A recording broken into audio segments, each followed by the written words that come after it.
जी हाँ दोस्तों, ग्राम पंचायत राज सोहागरा से बीडीसी पद के प्रत्याशी युवा प्रत्याशी गोविंद कुमार गुप्ता जी, जिनका चुनाव चिन्ह है नारियल छाप, क्रमांक संख्या 1 पर है नारियल। नारियल पे बटन दबा के भारी से भारी मतों से विजयी बनाए गोविंद भाई को। हाथ जोड़ी के करील सबके प्रणाम, अब की सोची समझ के करब मत। चुनाव चिन्ह नारियल छाप 1 नंबर पे है। हाथ जोड़ी के करील सबके प्रणाम, अब की सोची समझ के करब मत। गोविंद भाई का चुनाव चिन्ह नारियल छाप होई सब कर सपोर्ट, इहे सोच दी ही वोट। अब तो दुख जिंदगी में न बाची, गोविंद भैया की बीडीसी बनाई है चाची। गोविंद भैया की बीडीसी बनाई है चाची। कहना है न आन के लिए न शान के लिए, न आन के लिए न शान के लिए, हमें वोट दीजिए अपनी पहचान के लिए। अगर आपकी पहचान है तो मेरी पहचान है, आपसे ही मेरा सब कुछ है।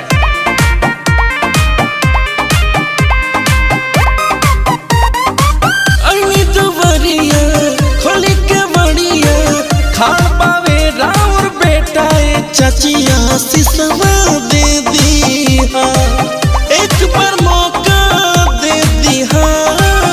हम करी ले वादा नहीं बदली इरादा, हो जाई पंचायत अच्छा।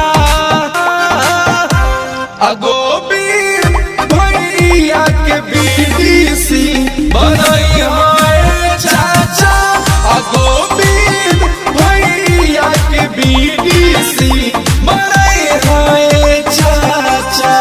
जी हाँ, वक्त आ गया है सोचने और समझने का और एकजुट होकर विचार करने का। तो चलिए सोचते हैं, समझते हैं और असली प्रत्याशी का चुनाव करते हैं। याद रखें, गोविंद कुमार गुप्ता जी का चुनाव चिन्ह नारियल छाप, क्रमांक संख्या 1 पर। करीले अर्जी बाबे मरजी, सेवा में जिंदगी बितैती कि रउआ सबके चरण में रहती।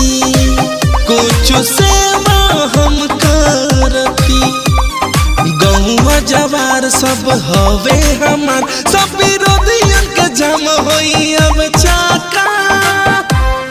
गोविंद भैया के बीडीसी बनाई है काका।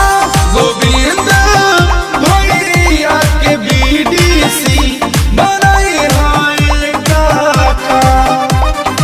गोविंद भाई जिंदाबाद जिंदाबाद जिंदाबाद, नारियल छाप जिंदाबाद जिंदाबाद जिंदाबाद। गोविंद भाई जिंदाबाद जिंदाबाद जिंदाबाद, नारियल छाप जिंदाबाद जिंदाबाद जिंदाबाद। सोहागरा की जनता जिंदाबाद जिंदाबाद जिंदाबाद। गोविंद भाई जिंदाबाद जिंदाबाद जिंदाबाद, नारियल छाप जिंदाबाद जिंदाबाद जिंदाबाद। गोविंद भाई जिंदाबाद जिंदाबाद जिंदाबाद, नारियल छाप जिंदाबाद जिंदाबाद जिंदाबाद। सोहागरा की जनता जिंदाबाद जिंदाबाद जिंदाबाद। जी हाँ दोस्तों, ग्राम पंचायत राज सोहागरा से बीडीसी पद के प्रत्याशी युवा प्रत्याशी गोविंद कुमार गुप्ता जी, जिनका चुनाव चिन्ह है नारियल छाप, क्रमांक संख्या 1 पर है नारियल।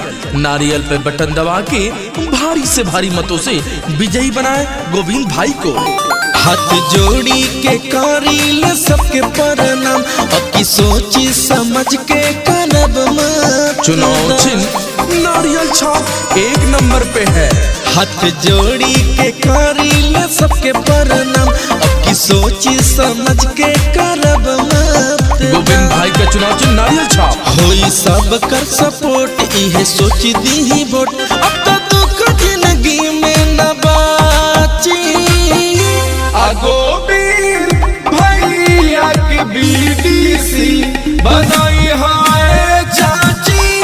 गोविंद भैया की बीडीसी बनाई है चाची। कहना है न आन के लिए न शान के लिए, ना आन के लिए, ना शान के लिए, हमें वोट दीजिए अपनी पहचान के लिए। अगर आपकी पहचान है तो मेरी पहचान है, आपसे ही मेरा सब कुछ है।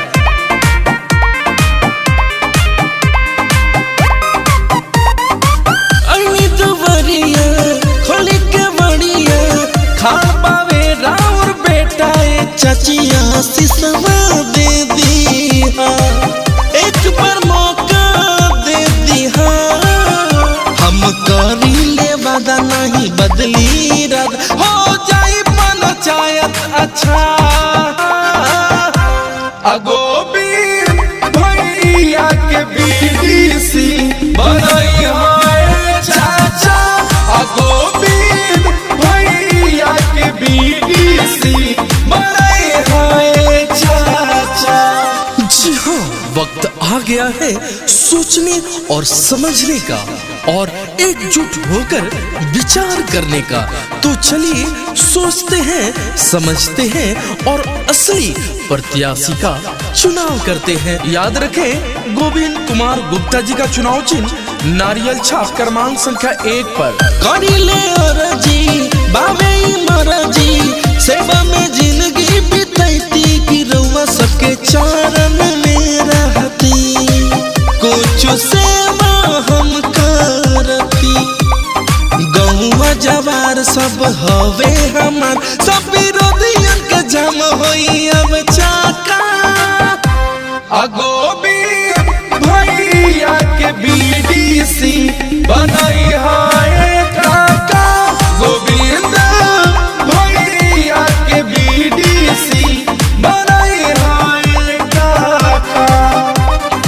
गोविंद भाई जिंदाबाद जिंदाबाद जिंदाबाद, नारियल छाप जिंदाबाद जिंदाबाद जिंदाबाद। गोविंद भाई जिंदाबाद जिंदाबाद जिंदाबाद, नारियल छाप जिंदाबाद जिंदाबाद जिंदाबाद। सोहागरा की जनता जिंदाबाद जिंदाबाद जिंदाबाद। गोविंद भाई जिंदाबाद जिंदाबाद जिंदाबाद, नारियल छाप जिंदाबाद जिंदाबाद जिंदाबाद। गोविंद भाई जिंदाबाद जिंदाबाद जिंदाबाद, नारियल छाप जिंदाबाद जिंदाबाद जिंदाबाद। सोहागरा की जनता जिंदाबाद जिंदाबाद जिंदाबाद। जी हाँ दोस्तों, ग्राम पंचायत राज सोहागरा से बीडीसी पद के प्रत्याशी, युवा प्रत्याशी गोविंद कुमार गुप्ता जी, जिनका चुनाव चिन्ह है नारियल छाप क्रमांक संख्या 1 पर है। नारियल पे बटन दबा के भारी से भारी मतों से विजयी बनाए गोविंद भाई को।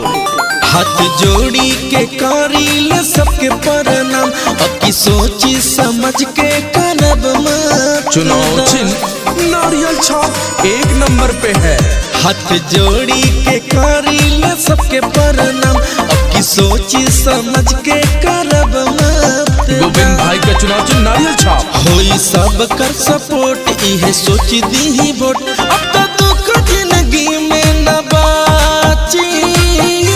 अगोबीर भैया के बीडीसी बनाई है चाची।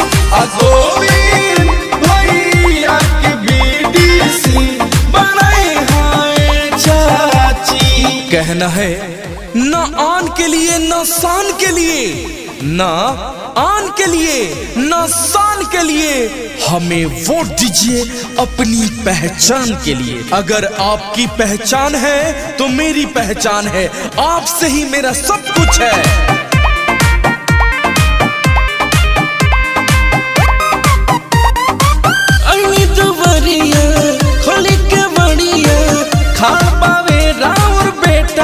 चचिया सिसवा दे दिया, एक बार मौका दे दिया। हम करी ले वादा नहीं बदली रद, हो जाई पंचायत अच्छा। अगोबीर भैया के बीडीसी बनाई है चाचा। अगोबीर भैया के बीडीसी वक्त आ गया है सोचने और समझने का और एकजुट होकर विचार करने का। तो चलिए सोचते हैं, समझते हैं और असली प्रत्याशी का चुनाव करते हैं। याद रखें, गोविंद कुमार गुप्ता जी का चुनाव चिन्ह नारियल छाप क्रमांक संख्या 1 पर। करीले अरजी बाबे मरजी, सेवा में जिंदगी बितैती कि रउआ सबके चरण में रहती, कुछ सेवा हम करती। गौवा जवार सब हवे हमार, सब विरोधियन के जम होई अब चाका। गोविंद भैया के बीडीसी बनाई है काका। गोविंद भैया के बीडीसी बनाई है काका। गोविंद भाई जिंदाबाद जिंदाबाद जिंदाबाद, नारियल छाप जिंदाबाद जिंदाबाद जिंदाबाद। गोविंद भाई जिंदाबाद जिंदाबाद जिंदाबाद, नारियल छाप जिंदाबाद जिंदाबाद जिंदाबाद। सोहागरा की जनता जिंदाबाद जिंदाबाद जिंदाबाद। गोविंद भाई जिंदाबाद जिंदाबाद जिंदाबाद, नारियल छाप जिंदाबाद जिंदाबाद जिंदाबाद। गोविंद भाई जिंदाबाद जिंदाबाद जिंदाबाद, नारियल छाप जिंदाबाद जिंदाबाद जिंदाबाद। सोहागरा की जनता जिंदाबाद जिंदाबाद जिंदाबाद। जी हाँ दोस्तों, ग्राम पंचायत राज सोहागरा से बीडीसी पद के प्रत्याशी, युवा प्रत्याशी गोविंद कुमार गुप्ता जी, जिनका चुनाव चिन्ह है नारियल छाप क्रमांक संख्या 1 पर है। नारियल पे बटन दबा के भारी से भारी मतों से विजयी बनाए गोविंद भाई को। हाथ जोड़ी के करील सबके प्रणाम, अब की सोची समझ के करब मत। चुनाव चिन्ह नारियल छाप 1 नंबर पे है। हाथ जोड़ी के करील सबके प्रणाम, अब की सोची समझ के करब मत। गोविंद भाई का चुनाव चिन्ह नारियल छाप होई सब कर सपोर्ट, इहे सोच दी ही वोट। अब तो दुख जिंदगी में न बाची। गोविंद भैया के बीडीसी बनाई है चाची।